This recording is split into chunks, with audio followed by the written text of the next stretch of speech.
Bueno, hermanos, les saludo a todos en el nombre del Señor. Continuamos con nuestro estudio de la Epístola a los Hebreos y quiero que vayan a sus Biblias al capítulo número 6. Capítulo número 6.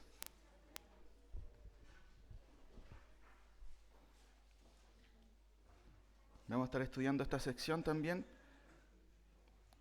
los versículos del 10 al 20. Yo le voy a dar lectura otra vez. Ya se leyó, pero voy a darle lectura nuevamente para que podamos tener bien claro qué es lo que vamos a estar estudiando esta mañana. Dice la palabra del Señor: porque Dios no es injusto, para olvidar vuestra obra y el trabajo de amor que habéis mostrado hacia su nombre, habiendo servido a los santos y sirviendo aún. Pero deseamos que cada uno de vosotros muestre la misma solicitud hasta el fin, para plena certeza de la esperanza, a fin de que no os hagáis perezosos, sino imitadores de aquellos que por la fe y la paciencia heredan las promesas. Porque cuando Dios hizo la promesa a Abraham, no pudiendo jurar por otro mayor, juró por sí mismo, diciendo: de cierto te bendeciré con abundancia y te multiplicaré grandemente. Y habiendo esperado con paciencia, alcanzó la promesa, porque los hombres ciertamente juran por uno mayor que ellos, y para ellos el fin de toda controversia es el juramento para confirmación.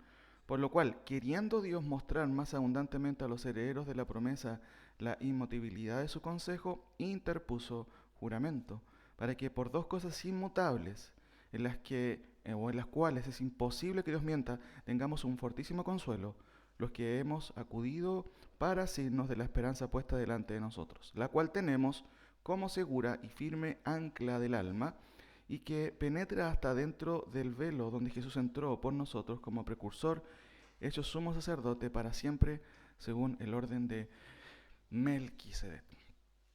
Como ustedes pueden observar, aquí hay harto contenido, y de hecho la epístola de los Hebreos tiene bastante contenido, y quiero empezar, ¿cierto?, haciendo una introducción para recordar lo que ya hemos visto. Eh,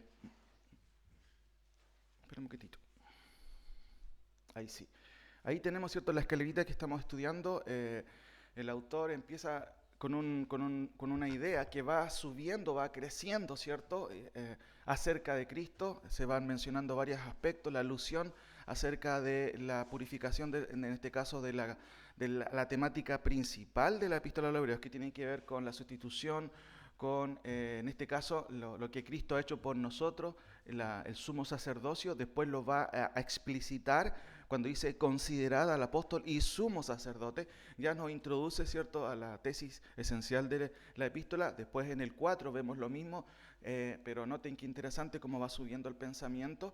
Dice: tenemos un sumo sacerdote. Él recuerden la idea, ¿cierto?, o en este caso la orden de Levítico, ¿cierto?, de los levitas, pero él dice: miren, los levitas eran muchos sacerdotes, pero nosotros tenemos uno, y este es mucho mejor. ¿Quién es? Es Cristo. Ahora, seguimos con esta escalerita y notamos que en el 5, recuerden que aquí vamos ascendiendo, vamos en el 4, después vamos en el 5 aquí, hay un orden levítico, sí, él tiene que introducir, porque si va a hablar acerca del sacerdocio de Cristo, él tiene que remitirse a ¿qué? ¿Cómo era el sacerdocio en el Antiguo Testamento? Y tenía que ver con justamente los levitas. Pero ¿cuál es la idea aquí del argumento? Dios tiene otra orden que es superior, que es la orden de Melquisedec, a quien pertenece Cristo. Y aquí va a introducir, ¿cierto?, este argumento de que Cristo es de acuerdo a ese orden, no al orden levítico, sino a otro orden. De hecho, para que sea superior, tenía que ser de otra orden también. Ahora, avanzamos también, y noten que en el 6, de hecho ya estamos aquí, dice: Cristo hecho sumo sacerdote según el orden de Melquisedec. En el versículo 20 se vuelve a retomar la cuestión de Melquisedec, y noten en el capítulo 7, otra vez, ¿cierto?, se vuelve a tomar como el clímax del argumento acerca de esta orden de Melquisedec. Como típico pensamiento hebreo, el autor va pensando circularmente, metiendo ciertas ideas, después mezcla otras, después vuelve a retomar. Eso es propio de los autores del Nuevo Testamento. Ahora, si avanzamos un poquito más, vamos a notar, o si tenemos esta visión, ¿cierto?, o esta perspectiva, notamos que el paréntesis que hizo desde el 5 al 6, hay un paréntesis exhortativo. Y esto provoca cierta tensión teológica. Solamente un par de ideas. Noten en el capítulo 5, versículo 11. Acerca de esto tenemos mucho que decir y difícil de explicar, por cuanto os habéis hecho tardos para oír, porque siendo o debiendo ser ya maestros después de tanto tiempo, tenéis necesidades de que se os vuelva a enseñar cuáles son los primeros rudimentos de las palabras de Dios, y habéis llegado a ser tales que tenéis necesidad de leche y no de alimento sólido. ¿Qué está haciendo el autor? Está exhortando, está llamando la atención, y esto provoca cierta tensión, por supuesto. De hecho, no sé si a ustedes les gusta ser reprendidos, a nadie le gusta que lo reprendan, pero el autor tiene que hacer eso. ¿Por qué? Porque hay un retraso evidente en sus destinatarios. Noten, acerca de esto tenemos mucho que decir, acerca de Melquisedec, y difícil de explicar, pero no era difícil de explicar porque la temática en sí es difícil, aunque no quiero decir que sea sencilla, pero es tan claro en el texto. El problema aquí es el siguiente, ¿cierto? Dice, y difícil de explicar por cuanto os habéis hecho tardos para oír. Había una culpabilidad de parte de los oyentes. Ellos no estaban entendiendo, ellos estaban retrasando, ¿cierto?, su crecimiento de manera personal. No tenía que ver específicamente con que la temática era difícil. ¿Por qué? Porque ellos se habían hecho tardos para oír. Entonces, aquí se provoca, ¿cierto?, un paréntesis, pero también en el versículo del 6 en adelante hay una distensión teológica. Cuando hay una tensión, nosotros necesitamos que eso pase, y eso se llama distensión. ¿Y qué es lo que vemos aquí? Noten el versículo 1 del capítulo 6. Después de la reprensión hay un llamado a seguir adelante, hay un aliento, porque en eso consiste la exhortación de la palabra del Señor. La idea no es pararnos aquí y retar a medio mundo y después irnos. No, la idea es exhortar, pero también llamar para que avancemos en la fe. Y aquí noten, por tanto, dejando ya los rudimentos de la doctrina de Cristo, ¿hacia dónde vamos? ¿Qué dice su Biblia? Vamos adelante, no nos quedemos pegados en esto.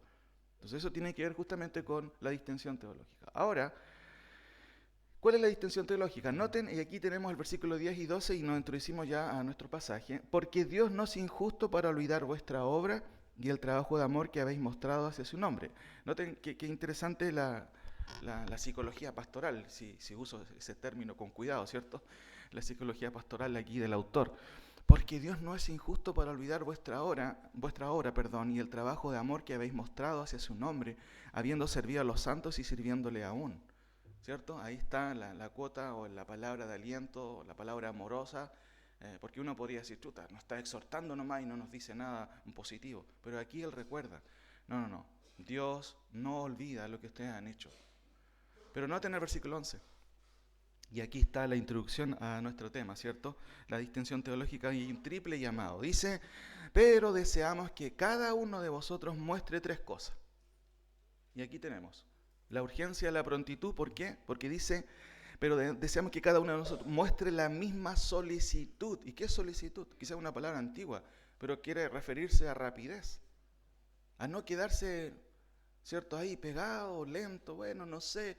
La idea aquí del autor es que, puedan poner velocidad en su fe. Después dice, hasta el fin, ¿cierto? No hasta la mitad, hasta el fin. Después dice, para plena certeza. Y aquí está la urgencia también. Tenemos la urgencia de la prontitud.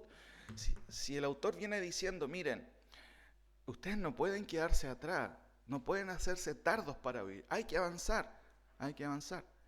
Pero aquí, cuando introduce todo este tema, ¿cierto?, va a decir, hay una urgencia aquí. La urgencia de la prontitud, la urgencia de la certeza, noten, hasta el fin, para plena certeza de la esperanza. Uno tiene que fijarse, hermanos, en las palabras que usa el autor. No dice certeza, dice plena certeza. ¿De qué está hablando eso? De convicciones. Lo que más le falta a veces a los cristianos en el día de hoy, ¿qué son? Convicciones, ¿cierto? ¿Qué nos mueve a nosotros? Son las convicciones. Veíamos el domingo pasado, ¿cierto?, sobre cuando Pablo le dice a Timoteo, persiste tú en lo que te has, ¿se acuerdan?, persuadido. Si usted no está persuadido, convencido de ciertas verdades o de verdades bíblicas, entonces va a ser como un bote en el mar, llevado por aquí, llevado por allá. Ahora, tres cosas, porque deseamos cada uno de vosotros muestre la misma solicitud hasta el fin para plena certeza de la esperanza, a fin de que no os hagáis perezosos. Hay hay un mal que tiene que ver justamente con esto en muchas iglesias, ¿cierto? De no hacer nada, de quedarse pegado. Y hermanos, cuando uno es creyente, si hay algo básico de la fe, no solamente asistir a la iglesia, es algo básico entender el propósito de mi vida. Estaba escuchando un video de repente de una psicóloga muy famosa en Chile, Pilar Sordo, no sé si lo ubican.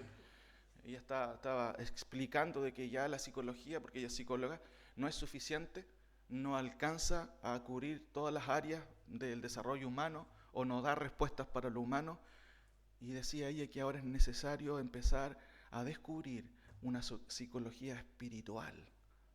Mire qué interesante. No estoy diciendo que ella sea cristiana, no estoy diciendo que ella haya encontrado la verdad. Pero ¿cuál es el punto, hermanos? Ahí. La fe tiene que vivirse, obviamente, y como nosotros aprendemos a diario, no podemos quedarnos estáticos.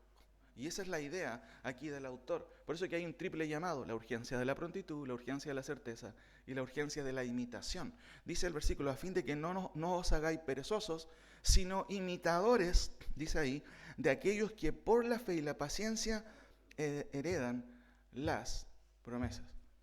Entonces, hasta aquí ya el autor viene introduciéndonos a algo que ahora va a hablar, y nos vamos a meter aquí, que tiene que ver con lo siguiente, con el carácter de la palabra del Señor, o el carácter de la palabra del Señor. ¿Es confiable Dios?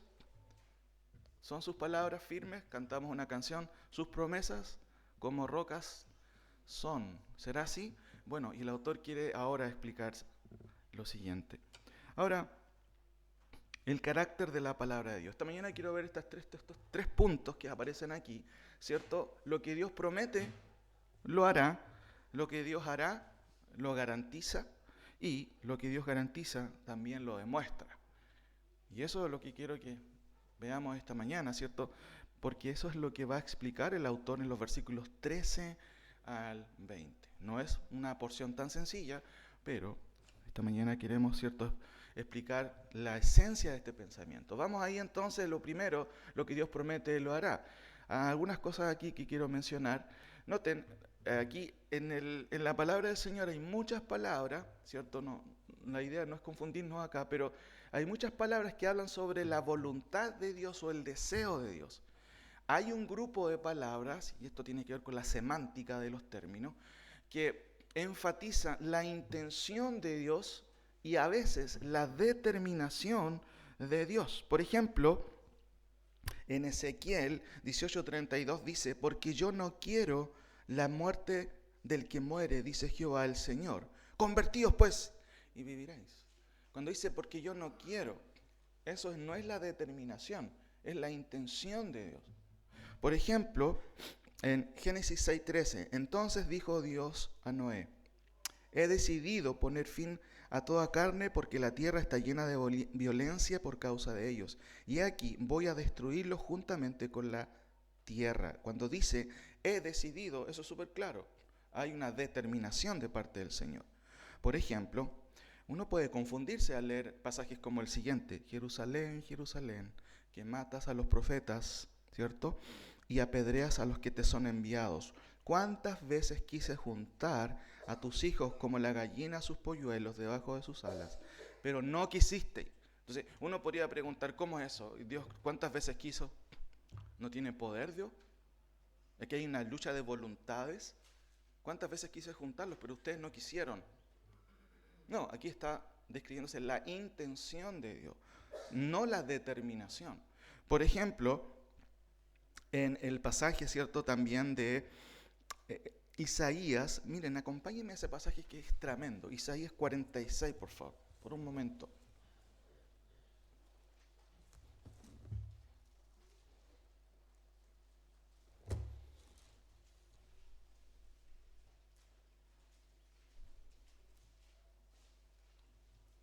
Del 8 en adelante, este es un pasaje que nos recuerda la soberanía de Dios, cuando dice: acordaos de esto y tened vergüenza, volved en vosotros prevaricadores, ¿cierto? Amable Señor con su pueblo, ¿cierto?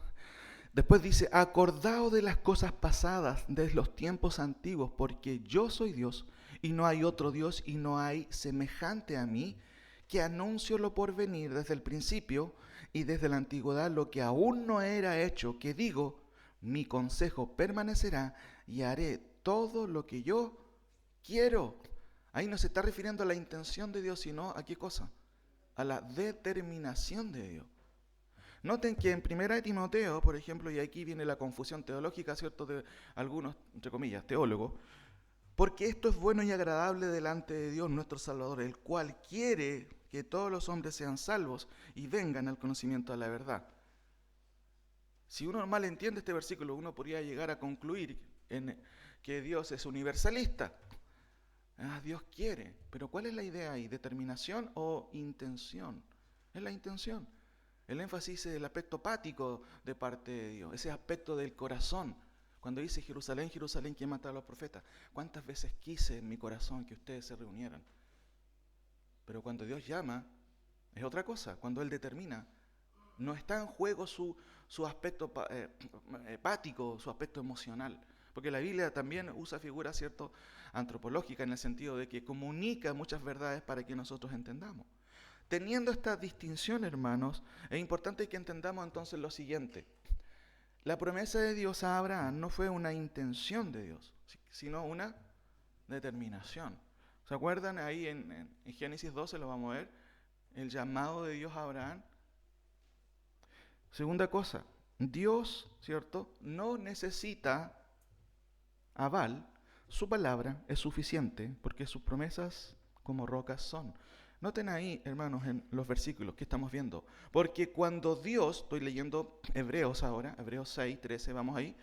Hebreos 6, 13. Porque cuando Dios hizo la promesa a Abraham, no pudiendo jurar por otro mayor, juró por sí mismo. ¡Qué tremendo! ¿Qué otro mayor hay que Dios? No hay otro mayor. Uno no puede jurar por sí mismo. En el día de hoy, quizás antiguamente la palabra valía, y ahora todo hay que firmarlo ante notario. Y eso no debería ser, más cuando somos creyentes. Nuestra palabra debería valer.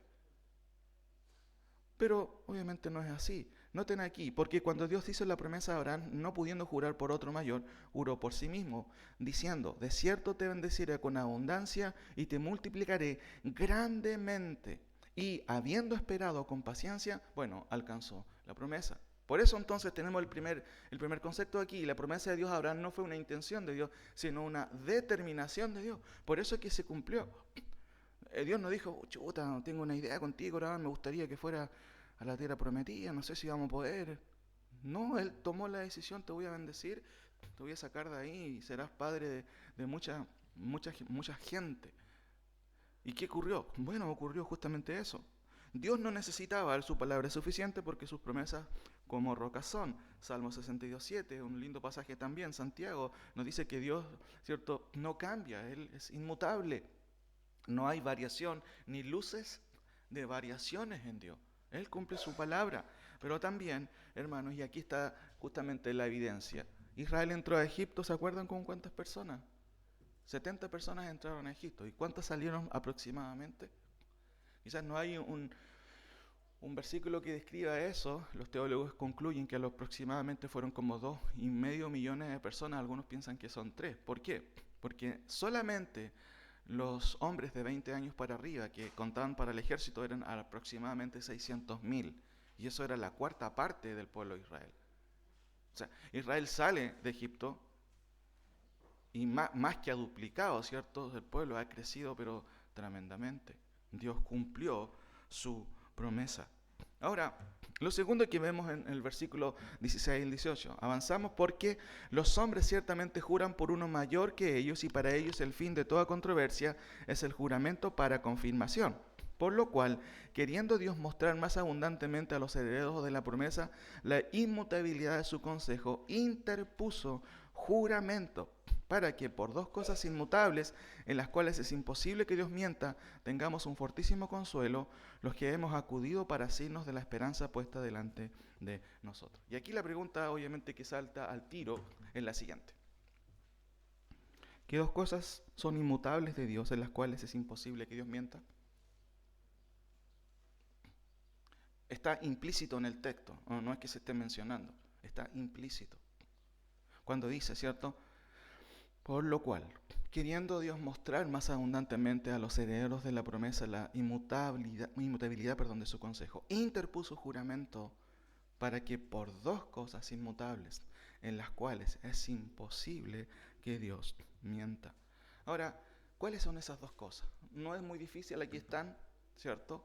Primero, sus promesas y su juramento.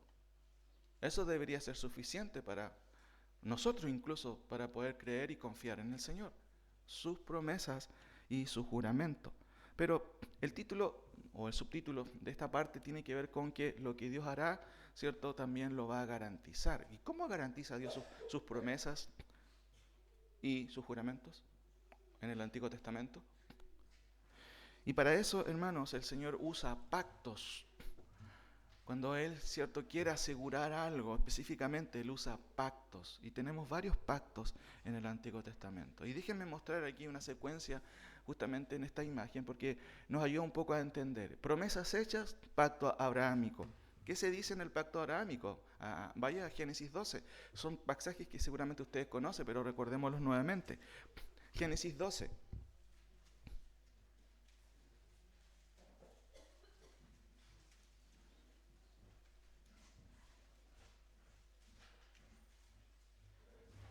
(12:1) dice: pero Jehová había dicho a Abraham: vete de tu tierra, de tu parentela, de la casa de tu padre, a la tierra que te mostraré, y haré de ti una nación grande, y te bendeciré, y engrandeceré tu nombre, y serás de bendición.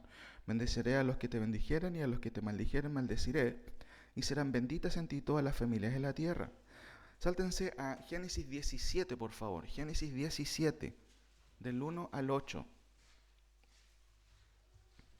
No vamos a leerlo todo, pero dice aquí, en el versículo 2, y pondré mi pacto entre mí y ti, y te multiplicaré en gran manera. Aquí ya se expande el hecho de que esa promesa de Dios, ¿cierto?, se legaliza o se formaliza en un pacto.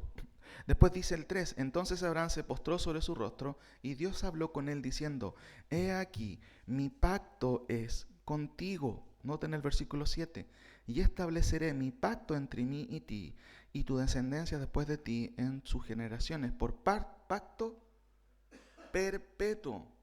¿Y cuáles son los alcances de un pacto perpetuo? Por siempre. Ahora, noten el versículo 8, y esto es muy importante. Y te daré a ti y a tus descendencias después de ti. ¿Qué cosa?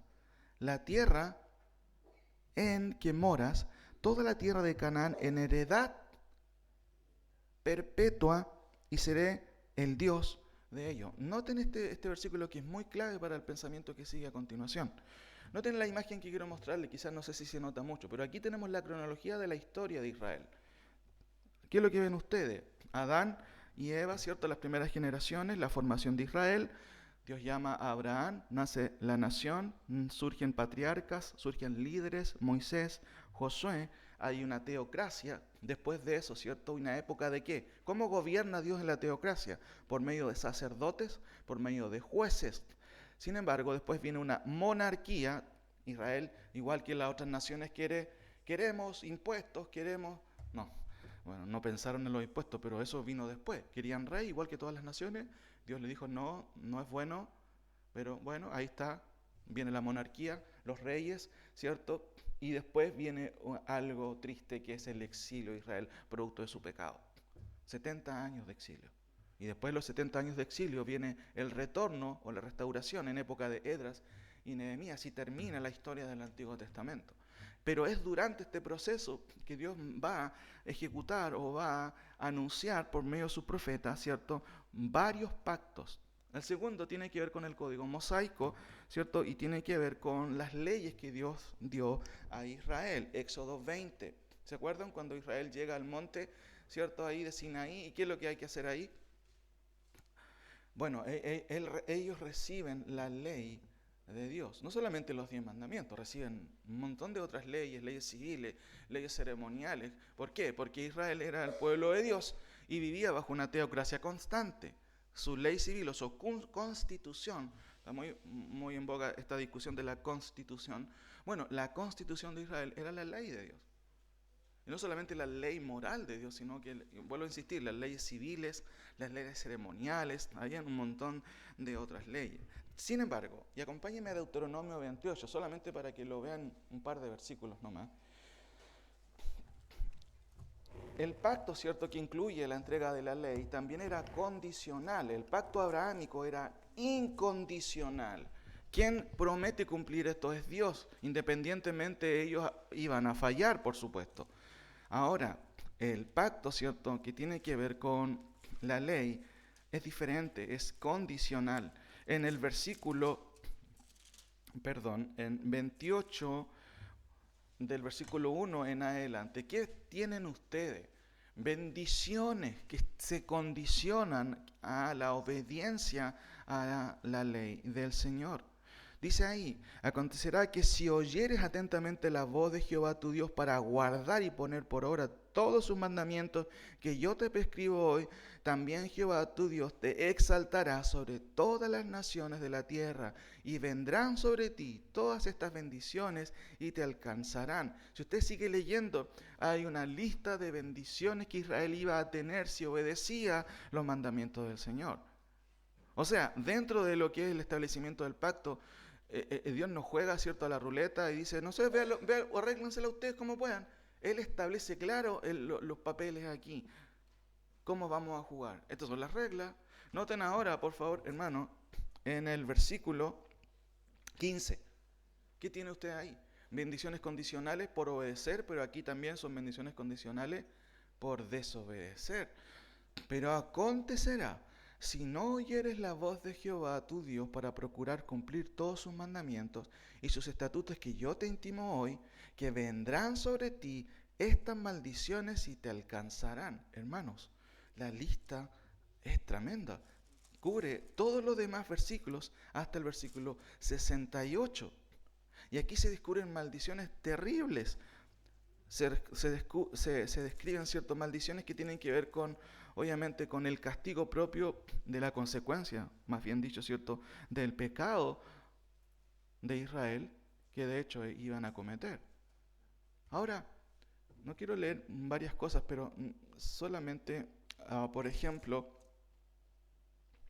dice en el versículo 22, por ejemplo, Jehová te herirá de tisis, de fiebre, de inflamación y de ardor con sequía, con calamidad repentina y con añublo, y te perseguirán hasta que perezcas. Enfermedades, ¿cierto? 25. Jehová te entregará, ¿cierto? Derrotado delante de tus enemigos. Versículo 30. Te desposarás con mujer y otro varón dormirá con ella. Mire qué terrible, hermano. Versículo 32.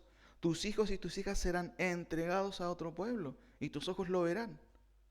Y tiene que ver con la invasión de los pueblos, ¿cierto? ¿Y qué pasaba cuando los pueblos invadían? Mataban, destruían y se llevaban, por supuesto, a los hijos. De hecho, si usted sigue leyendo, hermano, es terrible lo que se menciona aquí. Ahora, acompáñeme al capítulo 30. 30:19, un versículo que muchos predicadores usan para defender el libre albedrío, ¿cierto? Qué interesante esto, miren. De hecho, es parte de lo que tenía que hacer también Moisés. Dice ahí el pasaje, a los cielos y a la tierra llamo por testigos hoy contra vosotros que os he puesto delante la vida y la muerte, la bendición y la maldición. Y noten la tremenda palabra, ¿cierto? ¿Cómo dice su Biblia? Escoge, ¿cierto? Escoge pues la vida para que vivas tú y tu descendencia, ¿cierto? Amando a Jehová tu Dios, atendiendo a su voz y siguiéndole a Él, porque Él es vida para ti, prolongación de tus días, a fin de que habites sobre, noten otra vez esta expresión, sobre la tierra. Esto es muy importante para Israel, el tema de la tierra. Que juró Jehová a tus padres, Abraham, Isaac, Jacob, que les había de dar. ¿Qué es lo que estoy diciendo? Que el pacto, ¿cierto, mosaico, es condicional. Si obedeces te va a ir bien, si no, no te va a ir bien. Y aquí en la invitación, he puesto delante de ti la vida y la muerte, escoge tú. Pero miren qué increíble en el versículo 16 del capítulo 31. Dios le dice, mira Abraham, o Moisés, ¿cierto? Tengo que conversar contigo, mira, te voy a contar lo que va a pasar. Mira, no hay caso, no hay caso. Mira, esto va a pasar. Si ustedes leen su Biblia, noten el versículo 16. Y Jehová dijo a Moisés, ¿sabéis qué, Moisés? Mira, tú vas a morir y este pueblo se va a levantar. ¿Y qué va a hacer? Va a usar mal su libre albedrío, ¿cierto? No, va a caer en idolatría, en fornicación, va a hacer todo mal. Y esto porque Dios es omnisciente, hermano. Dios sabía, pero las condiciones estaban. Te va a ir bien si haces esto, te va a ir mal si haces esto otro. Ahora, avanzo en la tesis que estoy mencionando, porque esto también quizás es un conocimiento añadido que nos va a servir para lo siguiente. Pacto palestino. ¿Qué tiene que ver el pacto palestino? Miren, como veíamos, cierto, en la cita anterior, Dios prometió a Abraham, cierto, ser de bendición, pero también poseer la tierra por heredad. ¿Hasta cuándo? Perpetuamente. Ahora, Josué 21, miren, acompáñenme a Josué 21, porque estamos viendo las promesas, el carácter de la palabra de Dios. Bueno, ¿promete Dios lo que cumple? ¿Cumple su palabra? En eso estamos. Y la historia deja ver justamente, claramente eso. Josué 21, 43 al 45.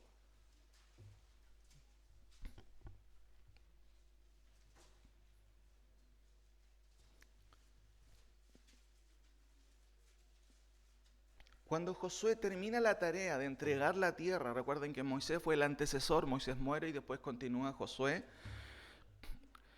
dice lo siguiente, Josué 21, 43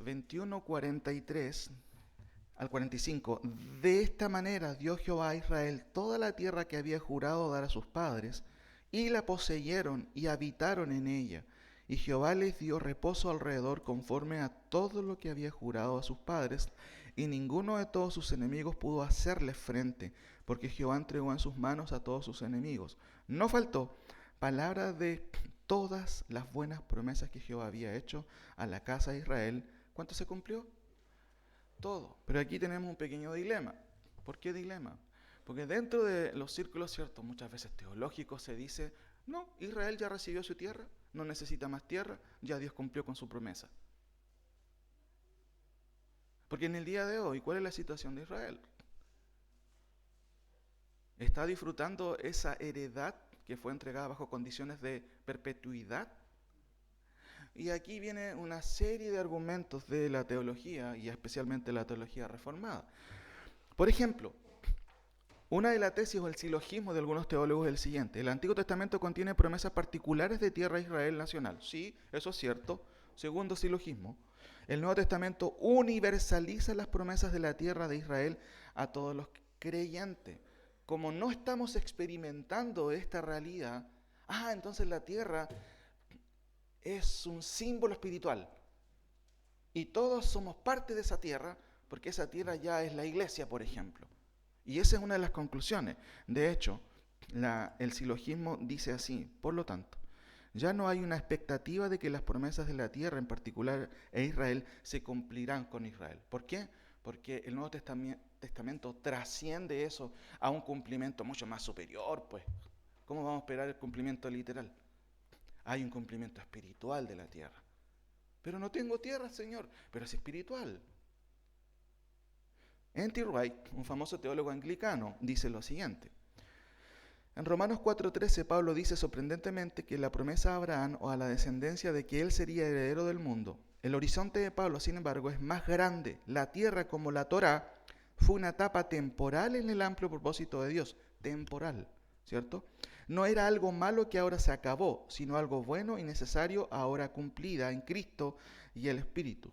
Es como si, de hecho, la tierra fuera una gran metáfora, noten las palabras que usa este teólogo, una gran metáfora, de avance para el plan de Dios, de su pueblo, eventualmente traería al mundo entero la sumisión de su reino de sanidad. Todo propósito de Dios ahora va más allá de Jerusalén y la tierra a todo el mundo. Entonces, la tendencia muchas veces de algunos teólogos es decir, bueno, la tierra ya se entregó, ¿no viste lo que decía Josué? que Dios cumplió con su promesa, así que no hay ninguna tierra que entregar. Hermanos, ¿puede ser esto así? Porque lo que estamos viendo nosotros es el carácter de la palabra de Dios. Lo que Dios dice, ¿se hará? Si su palabra dice que Él va a dar por perpetuidad a su tierra a Israel, ¿cómo lo podemos entender? ¿Literalmente o alegóricamente? No, lo que pasa es que el Nuevo Testamento trasciende las esperanzas y las promesas de Dios. O sea que desde el comienzo Dios estaba jugando con nosotros o jugando con su pueblo. Si hacemos un recuento antes de pasar al siguiente pacto, la tierra incluía dimensiones específicas, eso es claro. Claramente Dios cumplió su palabra. Claramente. Pero, ¿qué pasó? El pueblo de Israel falló por su pecado. Sin embargo, eso no eliminaba la promesa. ¿Por qué? Porque la promesa siempre fue incondicional de parte de Dios y con términos de perpetuidad. Por otro lado, y esto es muy interesante, en Jeremías capítulo 30, si me acompañan, Jeremías capítulo 30, esto es muy superior o muy posterior a Josué, cuando Josué 21 dice, no, Dios cumplió todo. Pero de vuelta, ¿cierto? Y en el contexto incluso de los profetas posteriores a los exilios o durante los exilios, hay algo curioso que se vuelve a repetir en los profetas. Vuelve a salir la mención de la tierra y de hecho los profetas no tienen una cosmovisión espiritualista de la tierra, ni alegórica de la tierra. Vuelven a replicar lo que Dios ha prometido. Jeremías 30 dice, palabra de Jehová que vino a Jeremías diciendo, así habló Jehová, Dios de Israel, diciendo, escríbete en un libro todas las palabras que te he hablado, porque he aquí que vienen días, dice Jehová, en que haré volver a los cautivos de mi pueblo, Israel y Judá, ha dicho Jehová, y los traeré, ¿a dónde? ¿Cómo dice su Biblia? Los traeré a la tierra. Pero, hermano, aquí han pasado un montón de años de lo que pasó con Josué. Ya ellos han estado exiliados incluso. Y en este contexto, Jeremías vuelve a repetir la promesa de la tierra. Si hubiera habido un judío o un hebreo, ¿cierto? Bajo la premisa espiritualista, hubiera dicho, pero Jeremías, viejo, si la tierra es espiritual. Pero Jeremías vuelve a repetir la promesa de la tierra. Y noten, dice, y los traeré a la tierra que di a sus padres. Y noten esta última expresión. ¿Qué dice? Y la disfrutarán. Israel vuelve del exilio a su tierra, claramente. Pero estos términos nunca se han cumplido. Israel nunca ha disfrutado de su tierra. Hasta el día de hoy. ¿Cuál es la temática? Constantemente asedio al pueblo de Israel, todo el tiempo. De hecho, Israel no está viviendo en el presente bajo los límites que Dios dio del disfrute de su tierra. Siempre es un pedazo de tierra que están luchando con los palestinos y hay un montón de problemas. Pero noten la tesis del autor. Dice, porque he aquí que vienen días, no dice MacArthur. ¿Quién dice en la Biblia? Dice Jehová, hermano. Y eso tiene que ver con la autoridad de la palabra, el carácter de la palabra de Dios. No quiero explayarme en esto porque sin duda que es tremendo, pero miren, déjenme mencionar solamente un pasaje más, Ezequiel 37, acompáñenme ahí por favor, Ezequiel 37.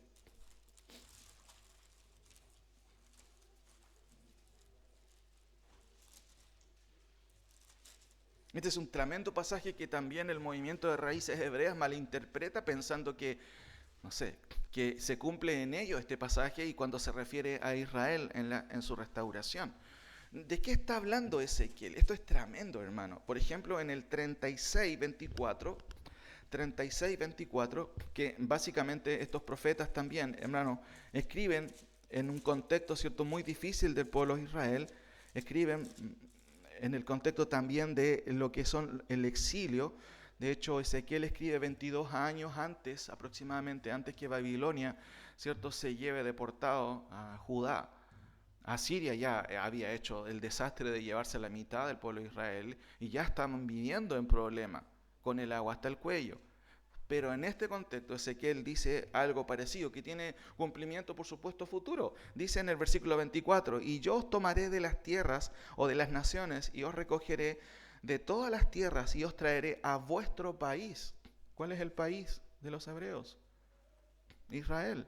Después dice, esparciré sobre vosotros agua limpia, y seréis limpiados de todas vuestras inmundicias, y de todos vuestros ídolos os limpiaré. ¿De qué está hablando ahí? No solamente hay una restauración geográfica y política, hay una restauración espiritual. 26, y os daré un corazón nuevo. Cuando Moisés dice, o Dios llama a Moisés, le dice, ¿sabes, Moisés? Mira, ven para acá. Este pueblo, tú vas a morir y este pueblo va a caer en idolatría, pero radical. ¿Cuál es el problema? Hermano, y aquí está el problema que Dios soluciona finalmente, el corazón. Y eso es lo que Dios ha solucionado en usted y en mí, si realmente somos creyentes. ¿Es usted creyente? ¿Es de verdad un hijo de Dios? Ah, no, sí, pues vengo al centro bíblico Petrufquén. Pero eso no dice nada. Dios ha cambiado su corazón, le ha dado un corazón nuevo. Hermano, en eso consiste la regeneración. Cuando tú tienes un corazón nuevo, ay, qué lata ir al culto otra vez. Cuando tú tienes un corazón nuevo, tú dices, wow, necesitamos ir a la iglesia, amor, vamos. Abres tu Biblia, quieres hablar de Cristo. No estás, cierto, a medias. Y bueno, hermanos, desde el Antiguo Testamento se vislumbra que la necesidad principal del hombre es el corazón nuevo. Por eso acá dice, pondré espíritu nuevo dentro de vosotros y quitaré de vuestra carne el corazón de piedra y os daré un corazón de carne con la ayuda de su libre albedrío. ¡Wow! Dios hace todo. Dios resucita a los muertos. Dios nos resucitó a nosotros en algún momento de la vida. Y eso es lo que va a hacer con Israel en su momento. Noten, y pondré dentro de vosotros mi espíritu y haré que andéis en mis estatutos. Esto es increíble. ¿Cómo haces para que alguien obedezca los estatutos del Señor? Hay dos formas. Tú puedes, cierto, ordenar, mandar, pero eso no es un sometimiento a conciencia. Pero ¿qué pasa cuando las personas quieren obedecer al Señor?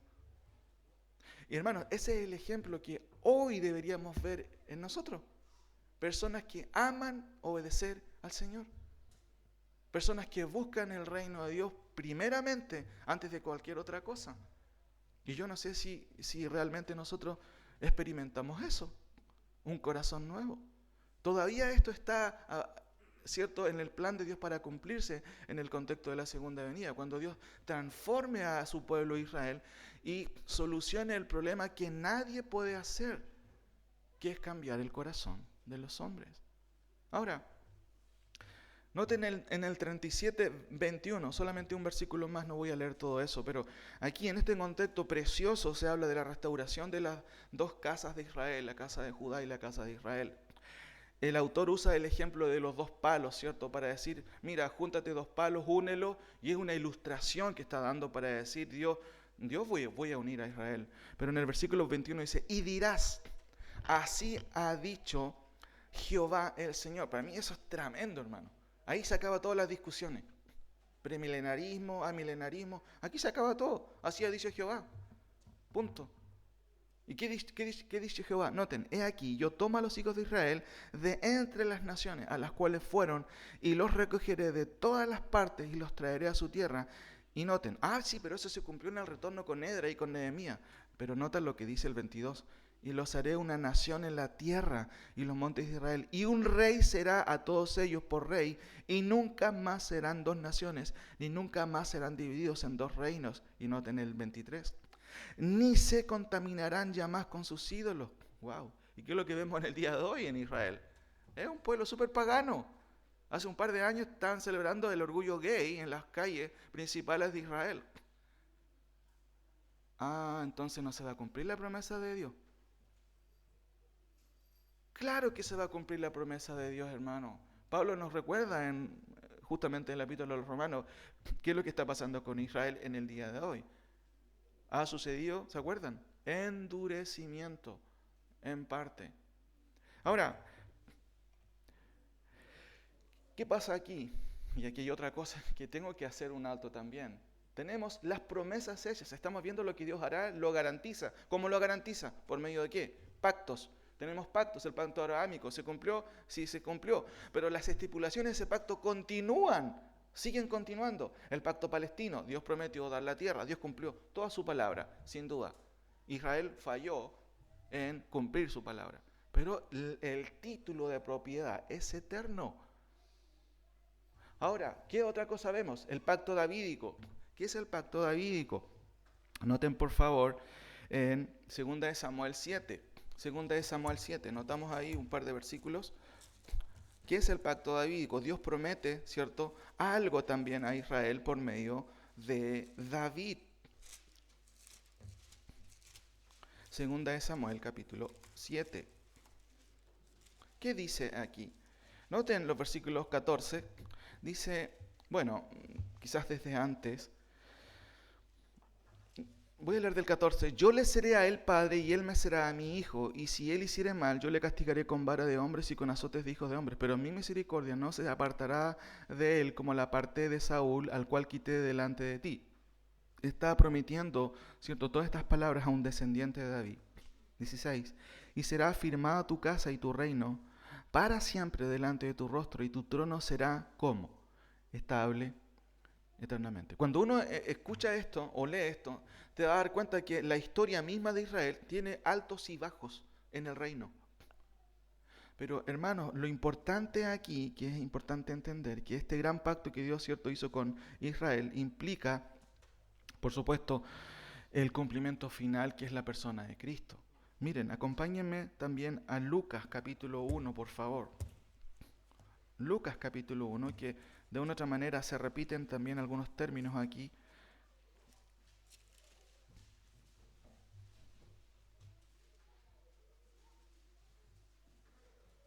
Lucas 1, 26, el anuncio, ¿cierto?, del nacimiento del Señor Jesucristo. Al sexto mes, estoy leyendo Lucas 1, versículo 26. El ángel Gabriel fue enviado por Dios a una ciudad de Galilea llamada Nazaret, a una virgen desposada con un varón que se llamaba José, de la casa de David. Noten, de la casa de...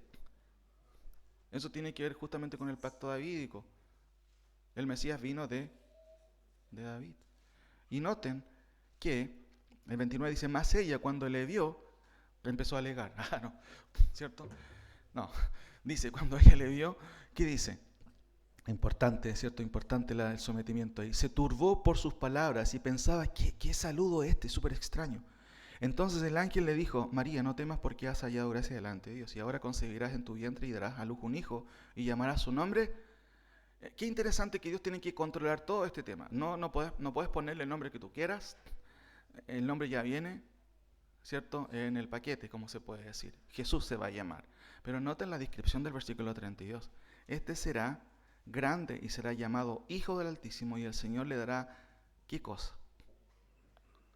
Se vuelve a recapitular el pacto davídico. Le dará el trono de David, su padre. ¿O a quién Dios le prometió el trono? Y dice, y reinará sobre la casa de Jacob para siempre.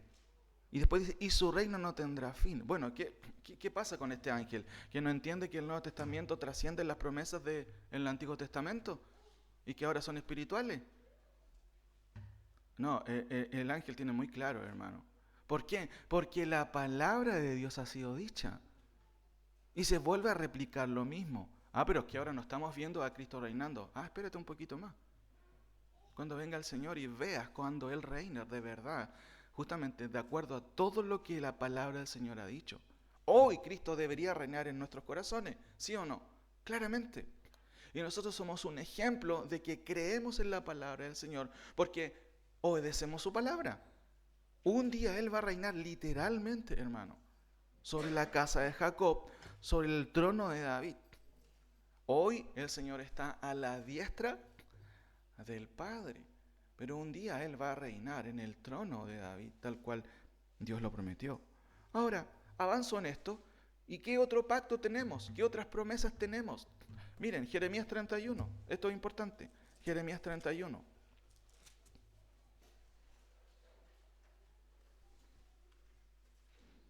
Y aquí tenemos otro dilema teológico también. Jeremías 31, 27.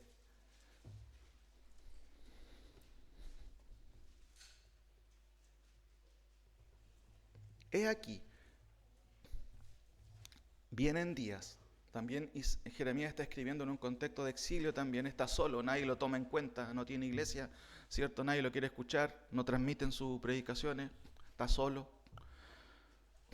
De hecho, algunos le llaman, ¿cierto?, el profeta llorón, porque en realidad nadie lo quiere escuchar, todos están hacia los ídolos, y él es el único que está hablando ahí en ese contexto. Dice aquí que vienen días, dice Jehová, en que sembraré la casa de Israel y la casa de Judá. Recuerden que Israel estaba dividido en dos grandes secciones, ¿cierto? Las tribus del norte y las tribus del sur. Y después dice, así como tuve cuidado de ellos para arrancar y derribar y trastornar y perder y afligir, tendré cuidado de ellos, dice el texto, para edificar, plantar, dice Jehová. Y en aquellos días, eso es una expresión escatológica, no dirán más, los padres comieron las uvas agrias y los dientes de los hijos tienen la dentera. ¿Cuál es la idea de esa expresión? Nosotros estamos sufriendo por los pecados de nuestros padres. Bueno, siempre hay una consecuencia de eso, innegablemente. Pero noten el 31, y aquí se establece el nuevo pacto. He aquí, que vienen días, dice Jehová, en los cuales haré nuevo pacto con la casa de Israel y con la casa de Judá. ¿En qué consiste ese pacto? Noten, hermanos, no como el pacto que hice con sus padres el día que los tomé, ¿cierto?, a su mano para sacarlos de la tierra de Egipto, porque ellos invalidaron mi pacto, el pacto de las leyes, ¿cierto? Jamás lo obedecieron, aunque fui yo un marido para ellos, dice Jehová. Pero este es el pacto que haré con la casa de Israel después de aquellos días, dice Jehová. Después de aquellos días, tiene que ver con la segunda venida. Daré mi ley, ¿dónde? En su mente. Y las escribiré, ¿dónde? En su corazón. Y yo seré a ellos por Dios, y ellos me serán por pueblo. ¿Ha desechado Dios a su pueblo? Dice Pablo. Y hay algunos predicadores que dicen que claramente lo desechó, pero esto es totalmente opuesto a lo que dice Dios en su palabra. Noten que desde este entonces Dios dice, no, voy a recuperar a Israel, voy a hacer un nuevo pacto con él, voy a transformarlos desde su corazón. Pero aquí tenemos un dilema porque ¿cómo se inaugura el pacto o el nuevo pacto? ¿Con la muerte de quién? De Cristo. Y esto abre, ¿cierto?, un nuevo plan de Dios que tiene que ver con el nuevo pueblo del Señor, que es su iglesia. Y, por supuesto, ¿de qué manera se cumple entonces el nuevo pacto en el día de hoy con Israel? Nosotros estamos viviendo en una época en donde existimos producto ¿de qué? De la muerte y resurrección de Cristo y de la instauración del nuevo pacto. ¿Qué celebramos una vez al mes? La Santa Cena. ¿Qué recordamos de la Santa Cena? El nuevo pacto que Cristo ha hecho. Entonces, ¿somos el nuevo Israel? Déjenme mencionar un par de cosas antes de avanzar al último punto. Hermanos, aquí a lo menos hay 5 interpretaciones, no pretendo decirlas todas, pero la tesis reformada dice que la iglesia reemplaza al Israel nacional. Hay un teólogo, Waldron, dice lo siguiente: el nuevo pacto se hace con la casa de Israel y la casa de Judá, según Jeremías 31. Según el Nuevo Testamento, se hace con la iglesia. La conclusión natural es que la iglesia de Cristo es la casa de Israel y la casa de Judá. ¿Qué exégesis más elástica, cierto? Y diría yo bastante superficial. Una segunda posición es la siguiente: existen 2 pactos, uno para Israel y otro para la iglesia. Y esto fue la tesis de algunos dispensacionalistas preliminares, y yo creo que era un error eso, porque hay un solo pacto, no hay 2 pactos diferentes. Usted leyó Jeremías, ¿cuántos pactos hay? Uno solo. Hay una tercera posición que dice el nuevo pacto es exclusivamente por Israel, pero vemos que no, porque de una u otra manera nosotros como iglesia estamos relacionados con ese nuevo pacto, no por ser israelitas, sino por qué, por ser hijos de Dios, por haber sido escogidos por el Señor. Cuarto, la iglesia cumple parcialmente el nuevo pacto, pero ¿el nuevo pacto fue instaurado con la iglesia?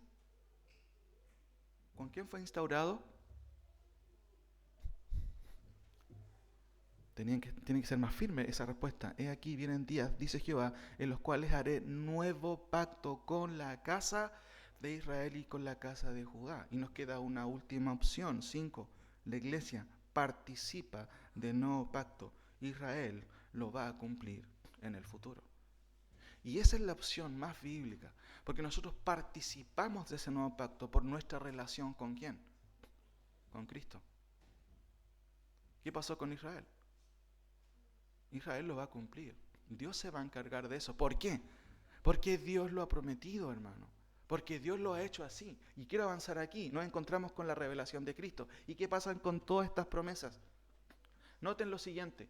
¿Qué es lo que notamos aquí? Estamos en la época, ¿cierto?, en donde sus promesas son cumplidas. Con Cristo viene el cumplimiento final de todo. Estamos en la época de la iglesia, la época de los apóstoles. Pero todos estos pactos, lo que Dios hará, lo garantiza. ¿Cómo lo garantiza? Por medio de pactos. Por eso nosotros leemos la palabra del Señor y notamos, wow, Dios es fiel. Dios cumple sus promesas. ¿Y qué notamos aquí? Hay una época que nosotros entendemos en donde Dios va a cumplir todo lo que ha dicho, y noten la imagen aquí.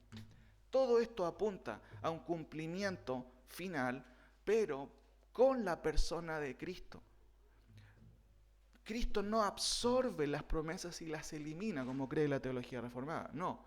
¿Qué es lo que hace Cristo? Cristo las lleva al cumplimiento cabal.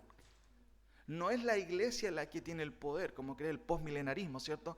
Que van a conquistar este mundo y Cristo va a venir a cortar la cinta simplemente. No, la presencia de Cristo es la que hace, hermano, que las cosas sean realidad.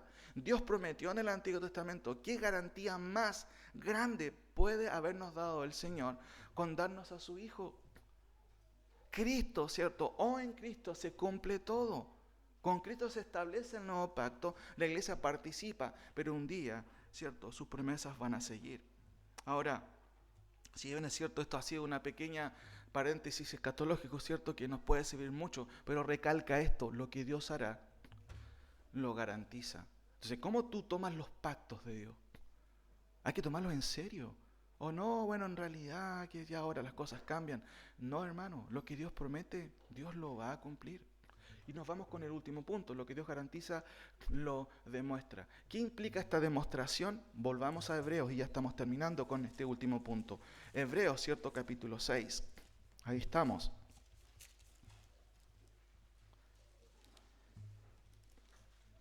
Versículos 19 al 20. Si leo del versículo 17 para tener la idea, dice lo siguiente. Y de hecho, de ahí podemos tomarlo.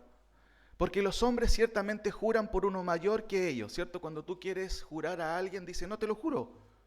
Aunque no debemos hacer eso, ¿cierto? Te lo juro por mi papito, no sé, por cualquier cosa. Y dice acá, porque los hombres ciertamente juran por uno mayor que ellos, y para ellos el fin de toda la controversia es el juramento, ¿cierto? No, vamos al notario, firmemos este acuerdo. Después dice acá, por lo cual, queriendo Dios mostrar más abundantemente a los herederos de la promesa la inmutabilidad de su consejo, interpuso juramento, para que por dos cosas inmutables de las cuales es imposible que Dios mienta tengamos en fortísimo consuelo los que hemos acudido para signos de la esperanza puesta delante de nosotros. Ahora, si respondemos a esta pregunta, ¿qué implica esta demostración? Tenemos en el versículo 17 4 cosas. Mire, ponga atención en su Biblia. Hay 4 cosas que son evidentes y que se van demostrando. Les doy la primera, tiene que ver con una evidencia irrefutable. Miren, por lo cual, queriendo Dios, no dice esconder, sino mostrar. Dios no dijo, bueno, no sé cómo hacerlo para... No, Dios quiso exhibir, de hecho un sinónimo de este término es exhibir, dice el texto, por lo cual queriendo Dios exhibir más abundantemente a los herederos de la promesa la inmutabilidad de su consejo, interpuso juramento. Primero, ¿cómo Dios demuestra?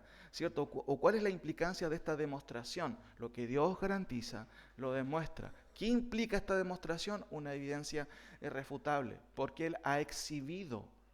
Y hermanos, la persona de Cristo es lo que Dios nos ha dado. ¿Acaso eso es una irrealidad?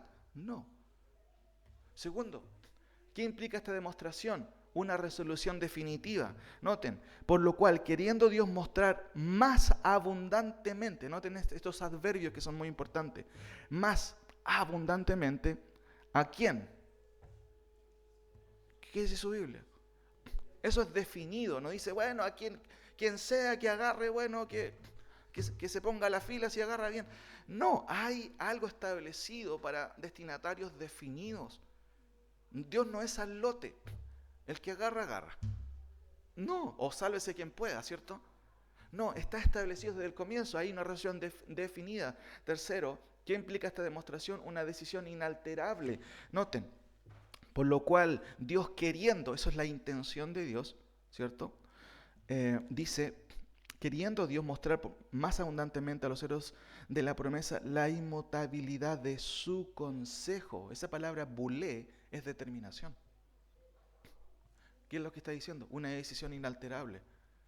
Dios decidió dar, punto. No va a fallar en eso. ¿Qué implica esta demostración? Una restricción divina. Cuando dice que interpuso juramento, literalmente eso significa restricción. Es como si Dios dijera, mira, no me toques a este grupo de personas. Estos están guardados, están garantizados. Aquí, yo lo firmo yo, dice Jehová. Por eso la expresión aquí, interpuso juramento. Imagínense uno jurando, un hombre jurando, una mujer jurando. ¿Cuánta credibilidad tiene? En el día de hoy casi nada. Pero es Dios que está haciendo eso. Ahora, ¿qué implica esta demostración? Los versículos 18 también hay otra cosa que también nos dicen. Primero, ¿cierto? Una cláusula inmutable doble. ¿Qué implicancia o qué implica esta demostración? Una cláusula inmutable. Noten, para que por dos cosas inmutables, en las cuales es imposible que Dios mienta. ¿Qué son esas dos cosas inmutables? Ya lo vimos, las promesas y su juramento. Entonces, ¿qué es lo que está diciendo aquí? Es una cláusula inmutable. ¿Qué implicancia o qué implica esta demostración? Un consuelo demostrado, noten. ¿Cómo nosotros los creyentes podemos tener consuelo, hermano? Consuelo en la esperanza. Cuando les mencionaba sobre esta psicóloga, ella decía, la psicología no da respuesta al hombre del más allá, de lo trascendente. Pero tampoco una psicología espiritual lo va a hacer, hermano. Lo que va a hacer y lo que nos da esperanza es la palabra del Señor.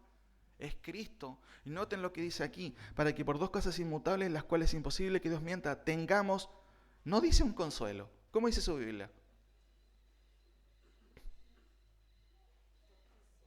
Ya, fortísimo. ¿Por qué creen ustedes que el autor usa este tipo de adverbios?